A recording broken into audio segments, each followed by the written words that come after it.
ನನಗೆ ಗೊತ್ತಿರೋ ಹಾಗೆ ಸುಮಾರು ಜನ ಈ IIT IIM ಇಂದ ಬಂದು ಹಣ ಕಳ್ಕೊಂಡವರು ಇದ್ದಾರೆ. ಎಲ್ಲೋ PUC ಮುಗಿಸಿ ಚೆನ್ನಾಗಿ ಪ್ರಾಫಿಟ್ ಮಾಡ್ತಿರೋ ಟ್ರೇಡರ್ಸ್ ಕೂಡ ಇದ್ದಾರೆ. ಇದೊಂದು ಇಂಡಸ್ಟ್ರಿ ಹೆಂಗೆ ಅಂದರೆ ಇದೊಂಥರ ಸಿನಿಮಾ ಇಂಡಸ್ಟ್ರಿ ಇದ್ದಾಗೆ.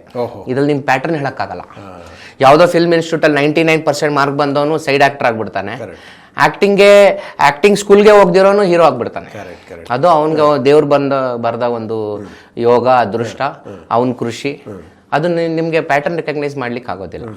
ಬಟ್ ಏನು ಅಂದರೆ ಶೇರ್ ಬಜಾರ್ ಅನ್ನೋ ಒಂದು ಪ್ರಪಂಚನ ಒಂದು ಬಿಸ್ನೆಸ್ ಅಂತ ತೊಗೊಂಡ್ರೇನೆ ಅವ್ನು ಸಕ್ಸಸ್ ಅನ್ನೋದು ಕಾಣಕ್ಕೆ ಸಾಧ್ಯ.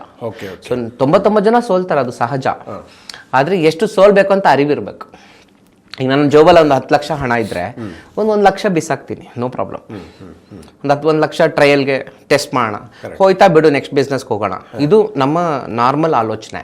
ಆದರೆ 10 ಲಕ್ಷ ಇರೋನು ಬರೀ 10 ಲಕ್ಷನೂ ಹಾಕ್ತಾನಂದರೆ ಪ್ರಾಬ್ಲಮ್. ಅಥವಾ 10,000 ಇದ್ದವನು 50,000 ಹಾಕ್ತಾನೆ, 10,000 ಅವನು 40,000 ಇನ್ಯಾರ್ದೋ ಸಾಲ ತಗೊಂಡು ಅನ್ನೋದು ತಪ್ಪು.